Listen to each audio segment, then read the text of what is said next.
Marta? Hola Mónica, pues estoy muy bien, muy contenta de estar otra vez aquí en tu canal y nada, muy bien, muy feliz de poder compartir otro ratito aquí contigo. Eu também. Marta é filóloga, é escritora e é também bruja, não? Me ajuda a, para quem já não he visto nossos vídeos, a definir o tipo de bruja que eres, ou seja, essa palavra tão pejorativa que todos teriam um pouquinho de medo, pero me Ujú. gostaria que tu te apresentaras tu trabalho, Marta, que seria? Sí, yo me dedico profesionalmente a la brujería del cerco, que es la brujería que yo practico, que es una brujería que tiene un origen germánico del norte, también del norte de Europa, y es se llama brujería, pero realmente es una especie de magia de tipo chamánico, en la que entra en juego lo que se llama comúnmente el viaje astral o la percepción o entrar en otras realidades para desde esas realidades poder ayudar a las personas que me piden ayuda. Digamos que puedo modificar ciertos parámetros de las vidas de las personas en esa dimensión. Y luego eso se manifiesta en la dimensión física. Por eso se llama brujería del cerco. Ese cerco es una barrera invisible entre el mundo tangible en el que estamos y el mundo del otro lado, el mundo de los espíritus. Y por eso lo llamo o se llama brujería del cerco, aunque es un término un poco más moderno, pero realmente es antiquísima, se pierde también un poco en la noche de los tiempos y yo vengo un poco heredando ese tipo de brujería o chamanismo, que bueno, como estoy ahora escribiendo un libro, ya contaré un poco, estoy contando un poco cómo me vino, claro, porque esto yo lo he aprendido en base a las experiencias que tuve. No ha sido primero estudiar y luego que viniese la experiencia.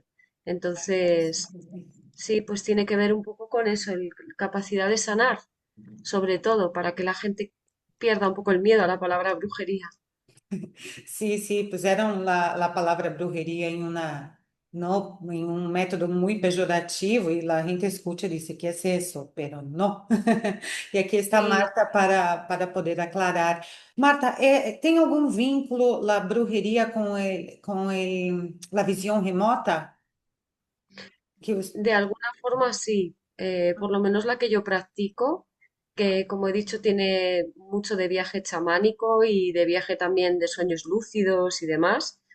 De alguna forma sí, porque además cuando conectas con la gente que le estás haciendo una tarea de sanación o atraer abundancia a su vida o quitarle un mal de ojo, realmente sí estás viendo a la persona donde está en ese momento. Tienes visiones muy concretas de dónde está la persona, de cómo va vestida, en qué lugar está. He podido contrastar datos con alguna persona algún cliente y me lo ha dicho que sí. Entonces sí, sí, es algo de visión remota también. Ok, então tu haces visão remota também e tem essa Sí, canal de hago más un conexão. poco lo que es el viaje astral, pero de alguna forma sí te digo que es algo de visión remota también. Ok. Estás como, es un desplazamiento. Ok. Marta, te invité hoy porque sé que tú eres una persona que lee mucho y tiene mucho conocimiento en la Me historia gusta, también. Sí, sí, me sí. gusta mucho. Astróloga. Sí, sí, supongo que es por mi carrera, hice filología germánica y todo el folclore. Realmente me gusta todo el folclore, desde la península ibérica a Rumanía, al norte de Europa, pero sí, eso quizá me da un poco esas ganas siempre de leer y de estudiar y de aprender, sí. Sí, entonces me encantaría hoy de hablar sobre Vlad, el empalador, Vlad, el empalador. Yo con mi acento de Brasil todavía lo traigo. Vlad no, Vlad, el empalador. Sí. Entonces, ¿quién fue Marta Vlad? Bueno, pues tenemos que distinguir un poco el personaje histórico del personaje de la novela de Bram Stoker, que es el vampiro.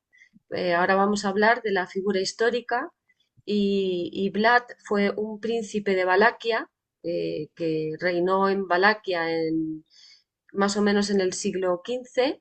Él nació y murió en el siglo XV y reinó en el siglo XV. Valaquia es una zona del sur de Rumanía, pegando con Transilvania, y es una zona militarmente estratégica, geográfica y militarmente estratégica, porque él nace en una época muy convulsa, con las invasiones de los otomanos pretendiendo entrar a invadir Europa. Hay muchos conflictos territoriales también de tierras con los sajones, que eran alemanes, con las tribus más allá del Danubio, en fin, era una época muy convulsa. Y él nace en mitad de todo ese caos.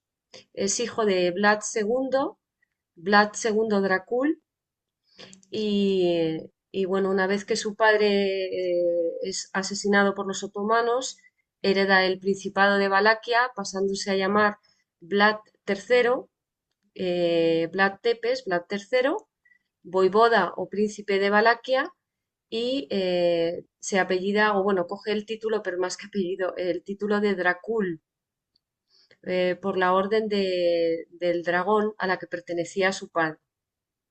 Essa ordem, Marta, del dragão tem que ver com el linaje de los reptilianos? Bueno, pues si buscas históricamente te van a decir que no, claro está, por Não, supuesto, é eso isso. es Né? una Aham. conspiración y demás.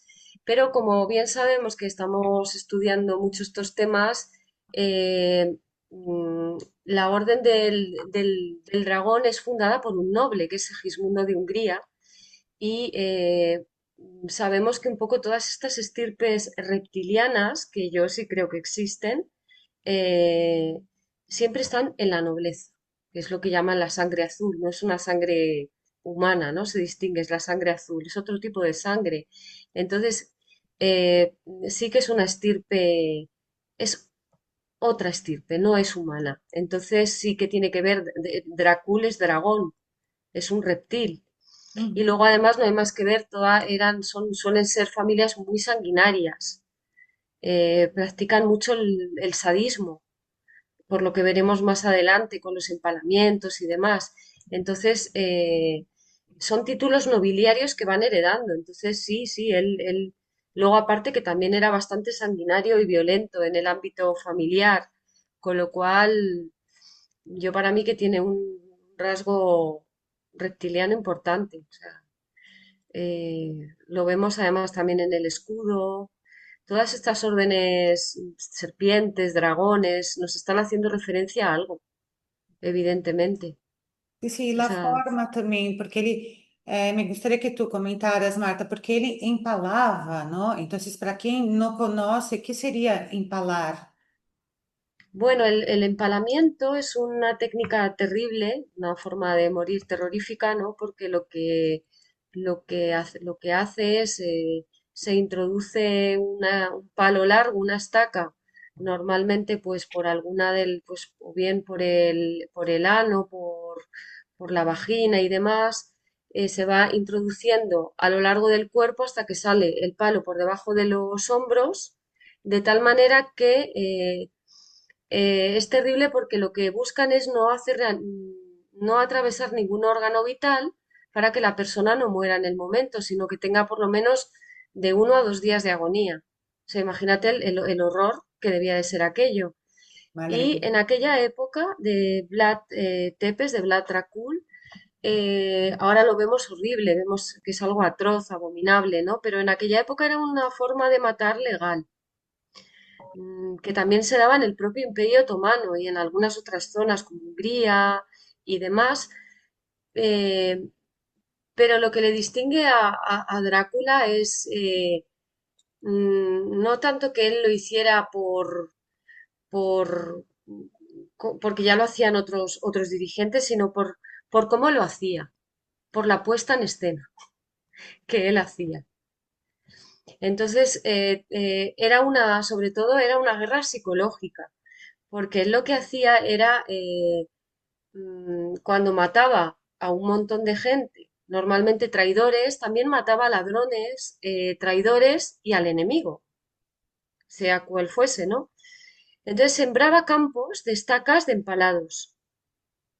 Y entonces, claro, cuando llegaban los enemigos y, por ejemplo, el sultán Mehmed II, que entraba con un ejército de más de 90.000 personas, teniendo en cuenta que Vlad tenía un ejército con una diferencia numérica abismal, en tanto que era mucho más pequeño, pero cuando Mehmed II vio aquel bosque de estacas, el terror que sembró en sus tropas fue terrible, porque imagínate ver aquella imagen, esos cuerpos siendo algunos todavía vivos gritando, otros en descomposición, otros que les atacaban los animales salvajes, el olor que debía de haber, pues aquello bueno, espantó totalmente a las tropas otomanas. Y era un experto en este tipo de técnicas salvajes y agresivas y de terror psicológico. Era una forma de castigo para evitar problemas, pero era sobre todo una guerra psicológica contra el enemigo, para asustarle, para sembrar el terror. Y también siento, no sé, tú puedes opinar, Marta, ¿tú no crees también que era una forma de placer, de ver la persona sufriendo ahí 20 días, ¿no? 15 días, sin ninguna Sí, empatía, sin ningún sentimiento, o sea, hasta le daba placer en ver, ¿no? claro, es lo que hablaba al principio, que estas estirpes un poco nobles, demasiado sanguinarias, que tú lo ves y dices, hombre, pues muy humano no es.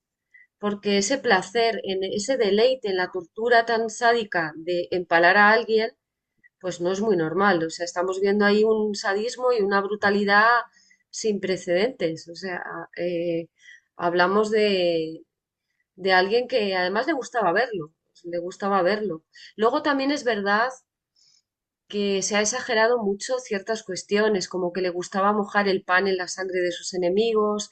Vamos a darnos cuenta de que también sus propios enemigos tenían que eh, como redimensionar la figura de Drácula y volverlo un monstruo aún mayor de lo que era, que ya lo era, ¿eh? Pero bueno, digamos que sí que se exageraron incluso las cifras de empalados porque hasta hace poco ha existido la creencia de que aproximadamente fueron 20.000 personas las empaladas, Horror. pero realmente no. Se ha hecho, hace poco se hizo un estudio por parte de un historiador llamado Haray, que estuvo contrastando un poco pues cartas de la época, registros, etcétera, etcétera, y bueno, pues más o menos ha llegado a la conclusión de que debió de empalar a entre 1.500 y 1.700 personas, que son bastantes menos de las que nos han contado en las leyendas, pero ojo, no deja de ser ya terrible de por sí, es Más decir, has terrible. empalado no sé, 1.700 personas, es muchísimo. No, hombre, sí. Entonces, Sí. y sobre todo eso, los ponía, esos bosques de estacas, los ponía a la entrada de las ciudades, por donde sabía que iban a venir los enemigos. Los ponía en sitios estratégicos que fuesen bien vistos.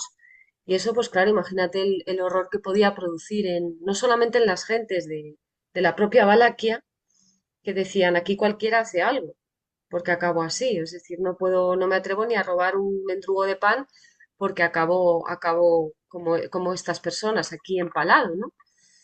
Y bueno, pues un poco que vea la gente que sí, que empaló, pero no tanto como nos dicen. Ok. ¿Y crees que la novela, porque en la novela que me acuerdo, él chupaba la sangre, ¿no? Él venía y, claro, en la realidad no está registrado. Ok, es que travó tantito tu imagen.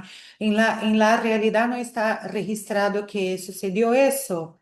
¿Tú cómo opinas? ¿Qué crees, Marta? ¿De tomar la sangre? En la realidad no sucedió eso, no sucedió eso. Él era un príncipe, un texto un poco salvaje en el que estábamos, que en ningún momento le estoy minimizando lo que hizo, porque se sabe que incluso en el entorno privado suyo era bastante violento. Eh, no considero que él bebiese sangre.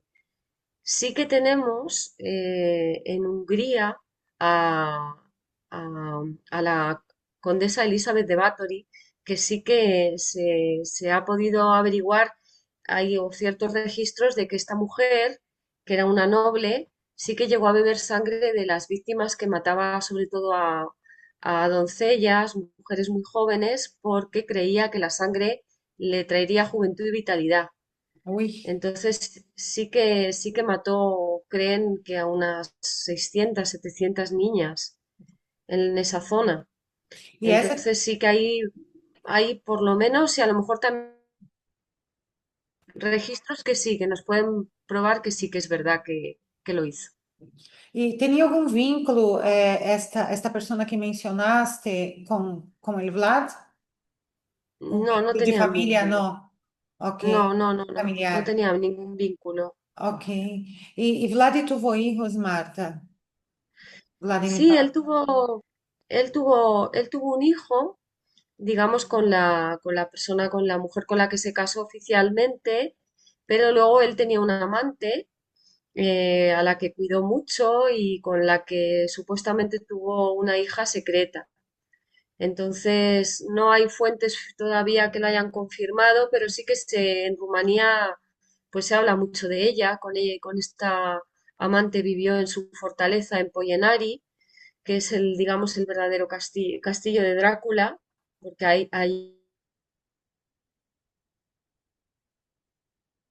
castillo de fortaleza de Poyenari, que está en los Cárpatos, en un lugar escarpado donde estuvimos visitándolo con un mundo desconocido y donde tienes que subir a pie 1400 escalones para llegar a la fortaleza. ¿Por qué? Pues evitaba que llegaran los otomanos que no pudieran subir a caballo. Y ahí creen que vivió Con la amante. con esta amante. Y si os acordáis de la película de Coppola, mm, ella se lanza al vacío, se lanza a un río y fallece porque alguien le dice que su amado Vlad ha fallecido en la batalla. Entonces ella se tira al río desesperada y bueno, parece ser que las leyendas ahí en Rumanía dicen que fue algo así, que sí, que ya al final se tiró al río pero dejó una hija con él. Y no hay informaciones más de la hija, ¿verdad? O sea, de la supuesta hija de Vlad. Pues alguna información hay, ya te digo que no se ha podido contrastar, pero sí No es que oficial, sí. no es oficial, pero podría haberse llamado Ilona y haberse trasladado a Nápoles a raíz de la muerte de Drácula y haberse trasladado a Nápoles a vivir y fue como un poco eh, adoptada por una familia noble de Nápoles y acabaría allí sus días, casándose con alguien de allí y demás, porque hay una curiosidad con la tumba de Drácula. Y es que él está supuestamente enterrado en el monasterio de Snagov, en Rumanía, pero bueno, han abierto la tumba y allí no había ningún cadáver, no había nada. Y se encontró en una pequeña iglesia de Nápoles una tumba muy extraña con ciertos símbolos que no eran cristianos, pero que sí dan pie o sea, hablan de que la tumba es de un tal Vlad y tiene la simbología de la Orden del Dragón. Uy, Y podría suponer que su hija trasladó los restos de su padre a Nápoles. Y estaría el verdadero Drácula, Vlad Tepes, en Nápoles. enterrado en esa iglesia de Nápoles. Mira, Es una posible solución al enigma de dónde está el cuerpo, ¿no? Porque el cuerpo claro, no ha claro. aparecido, no sabemos dónde está Drácula enterrado. Ahora, ¿por qué También será que podríamos dar pie, Nápoles? ¿No? sí, sí, también podríamos dar pie a pensar de que podría ser un vampiro real y no encontramos su cadáver, ¿no? Pues sí, pues sí, de las leyendas Porque, puede tener algo de realidad también, ¿no? claro, sí, sí, pero ¿Verdad? ahí se encontró, por lo menos la tumba es curiosa, es curiosa. Está en Nápoles, o sea, si queremos ir ver, pues sí podemos. Sí, está en la iglesia de Santa María la Nova. Ok, Ahí estaría la tumba en Nápoles. ok. Otro viaje con Marta para Nápoles para descubrir la tumba será. Si ¿no? viajamos a Italia, viajamos a Nápoles e intentamos buscar esa tumba, por lo menos para verla de primera mano, a ver si tiene vestigios de verdad De o es verdad. leyenda. Pero yo he querido apuntarlo porque me pareció muy curioso el dato, ya que no ha aparecido el cadáver de él. Sí, no, increíble, Aunque date tampoco no cuenta sabía. que Drácula es un héroe rumano, o sea, es un héroe para Rumanía. Y por eso está enterrado con honores en ese monasterio de Snagov. Sí, la gente lo aprecia, tú hablas de él, la gente habla con honor, ¿no? Sí, lo aprecian mucho. Por eso te decía lo del contexto. Hay que entenderlo en el contexto de que él defendió su tierra de la invasión otomana y era un héroe. Lo que pasa que los héroes pues tienen que ser un poco pues violentos, agresivos. Quizá él sí que se excedió en esa agresividad por lo que tú comentabas del sadismo, pero claro, para Rumanía es un héroe absoluto y total. Vlad Tepes, Vlad Drácula. Me acuerdo que pasamos por Rumania y había casas con ajo. Cheguei a ver algunas. Sim, me gostaria que tu comentaras sobre isso, Marta, a proteção do ajo, por quê? E porque também da película usam ajo, não? Toda Sí, de la fantasia e como proteção. sí, si quieres hablamos un poco también de por qué, aparte de esto de por qué él por qué escribió Bram Stoker y usó a Drácula, que tiene un poco que ver con el tema del ajo. El ajo siempre, o sea, no es típico solamente de la zona de Transilvania, en Rumanía, sino que si estudias el folclore, te das cuenta que, por ejemplo, ya en el antiguo Egipto, enterraban a los muertos con ajos en las tumbas como para protección del alma en el tránsito al más allá. En la antigua Roma colocaban en las ventanas ajos para protegerse de las lamias y otros espíritus chupasangres de la noche. En la Europa medieval igual, se colocaban en las ventanas y en las puertas de algunas zonas, sobre todo rurales, porque el ajo protegía de brujas y vampiros y otros seres chupasangres y otros seres malignos nocturnos, debido a sus propiedades, al fuerte olor, a que es antibacteriano, a que espanta la peste y todas esas creencias que se han ido un poco cociendo en ese mundo campesino y se siguen poniendo. Y de hecho hay una fiesta, la fiesta de San Andrés en la zona de Transilvania, donde se siguen untando la frente, haciendo una cruz con ajo para protegerse del mal de ojo y del mal en general. O sea que sí que allí, digamos que la tradición es más fuerte, pero que la puedes encontrar en otras zonas de Europa. El colgar ajos en las ventanas, en las puertas, es para repeler el mal de ojo Ah, que y esos interessante. espíritus malignos. Sí, Muita sí. gente mística todavía usa el ajo, ¿no? Para protección o las abuelitas dejan el ajo cerca de las Sí, de bolsas, de la hecho, cama. de hecho hay cuando lees textos de etnografía, ves que incluso se cosía a la ropita de los bebés el ajo para que pudiesen dormir protegidos, que no llegara ningún mal aire por la noche, ningún espíritu maligno, ningún mal de ojo y los hiciera daño en su cunita.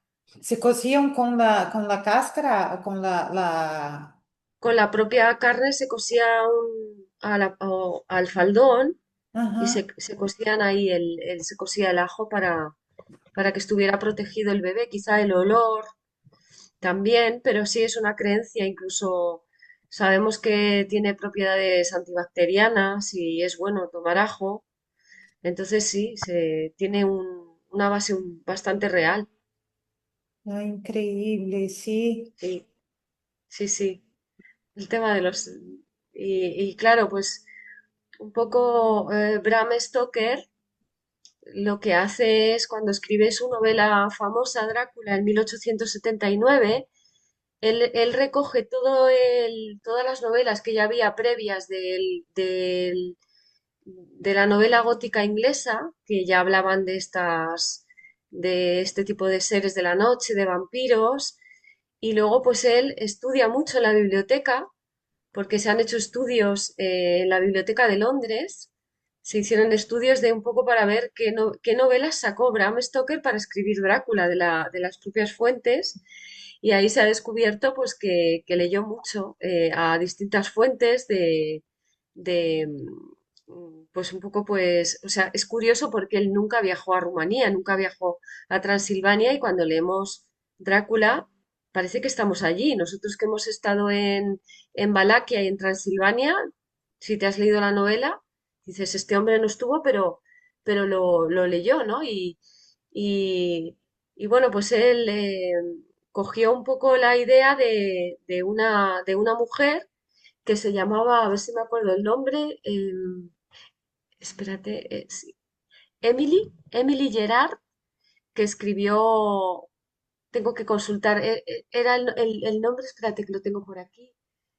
Sí, La Tierra, escribió La Tierra más allá del bosque, y otro libro que se llamaba Supersticiones de Transilvania. La Tierra más allá del bosque, eso es lo que significa Transilvania. Transilvania, más allá del bosque. Pues Entonces mira, ella estuvo viviendo allí realmente porque estaba casada con un militar austríaco, y era una mujer aficionada al folclore, y escribió y recogió todo el folclore de Transilvania, de esto que nos ha llegado de los ajos, de los strigoi, el vampiro que llaman allí en Rumanía, el strigoi, que es un espíritu inquieto y del cual se tenían que proteger, porque había mucha tradición de muertos inquietos, de muertos que se revolvían en sus tumbas, de muertos que devoraban su propia mortaja, de muertos que salían de las tumbas y chupaban la sangre, y de hecho se han encontrado cosas que no se ha podido dar explicación, como tumbas destrozadas, y podías decir, bueno, sí, puede ser que hubo enterramientos de personas vivas, sí, sí. porque había epidemias de peste y no se enterraba a la gente con las ceremonias adecuadas, y más de una persona fue viva a la tumba,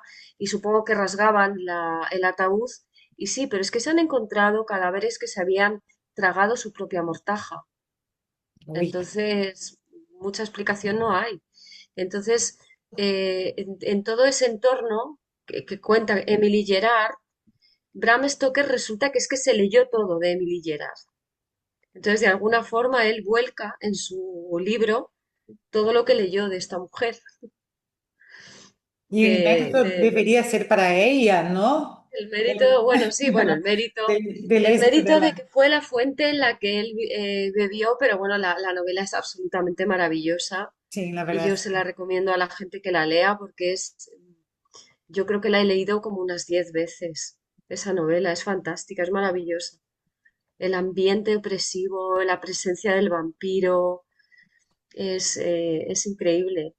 Y entonces yo pienso que hay, en todas las leyendas hay un pozo de verdad. Entonces, él mezcló un poco, le vino genial el personaje de Vlad Tepes por lo sanguinario que era, lo violento, para darle forma a su Drácula, a su conde Drácula. Pero no podemos obviar esos fondos de realidad, de ese folclore donde había muertos que sí que hostigaban a los vivos, esos extraños ataúdes que aparecieron, esos ruidos que se oían en los cementerios. Y yo pienso que tiene que haber un fondo de verdad en todo eso. Y, y bueno, yo quiero darle siempre ese enfoque mágico, porque creo que la vida está llena de ese tipo de cosas que todavía no podemos explicarnos. Y de hecho, cuando eh, Bram Stoker en su lecho de muerte, y esto está corroborado por su eh, bisnieto o sobrino bisnieto, él murió señalando un rincón de su habitación y gritando la palabra Strigoi, Strigoi, como que él estaba viendo a esos no muertos de los que hablaba en su novela de Bram Stoker. Y falleció diciendo esa palabra y señalando ese rincón de su habitación, como si estuviera viendo mm, a ese no muerto del que tanto habló. Madre Y mía. está atestiguado que fue real, que eso pasó y le sucedió de verdad cuando moría. Y son Sí, cosas sí, que creo que mucha gente no sabe, ¿no? Esos detalles y es una comprobación a más de que el oculto, de que el misterio, de que la vida más allá, o como quieran decir, sí, sí se conecta, ¿no? Es una conexión sí, extra. exacto. Es que tenemos que ver que, bueno, independientemente de que él se basara en un personaje real como es Vlad Tepes, eh, toda la cultura de otra cultura que ahora en una época tan tecnificada, globalizada, en la época de Internet, parece que lo hemos olvidado, pero no tenemos más que salir al campo o en mitad del campo, del bosque, en una noche oscura. Yo que vivo en un pueblo bastante apartado y he hecho esa prueba de salir en mitad de la noche a lo más alejado posible de la civilización y apagar las luces del coche y empezar a escuchar ese al bosque, el campo, para darte cuenta de que esas leyendas siguen vivas, están vivas. Y de hecho siguen pasando.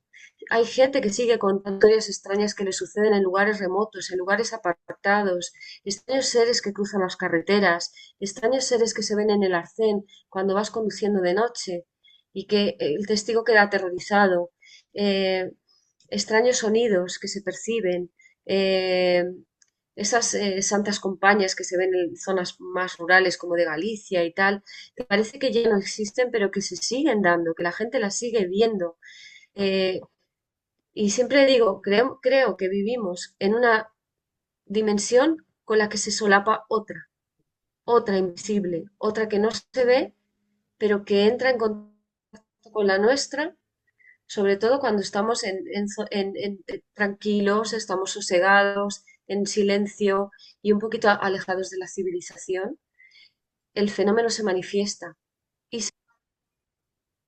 eso es, desconectar de esta realidad, perdernos un fin de semana en un entorno rural y dejarnos llevar un poco por recordando estas historias que contaban nuestros antepasados y viendo que no, que realmente no han dejado de suceder. Así es, Marta. Te quiero agradecer nuevamente por tu tiempo, por todas las informaciones que siempre tú con tus conocimientos compartiendo con nosotros es una bendición. ¿Me Muchísimas escuchas? gracias. Para mí es un placer poder compartir un poco lo que me pasa en la vida leyendo y me gusta compartirlo pues, con quien quiera o esté deseoso de escuchar y pasar este buen rato contigo siempre. Ya sabes que me encanta Ah, igual. venir a tu espacio y aquí estoy para cuando quieras, encantada de la vida. Muchas gracias, Marta. Y ojalá nos vemos pronto en otra aventura del misterio, ¿verdad? ¿Cuál va a ser los Seguro que sí, próximos Mónica. viajes, Marta, de ustedes? Estamos barajando varios. Ahora en diciembre seguramente vayamos unos días a Marruecos a pasar el fin de año por Marruecos, a vivir la magia del desierto, de pasar una noche en el desierto. Para el año próximo, pues hay algún viaje que se está barajando, como China y Turquía en verano. Turquía es tan fascinante que daría pie para, para otro vídeo. Vamos a ver Sí, sí, ahí cosas increíbles en Turquía. organizamos otro vídeo después de Turquía que también me encanta y seguro vamos a estar con ustedes allá, seguro. A Turquía, Qué sí. maravilla, un placer enorme. Ok, Lo gracias, vamos a Marta. pasar muy bien. Sí, seguro, nos encanta. Y es como que 7, 8 días con tantas informaciones, te sales de allá lleno de cultura, de vida y te haces amigos, la gente es muy linda, súper recomiendo también. Muchas gracias. Sí, la verdad que se crea un ambiente de grupo mágico, mágico totalmente.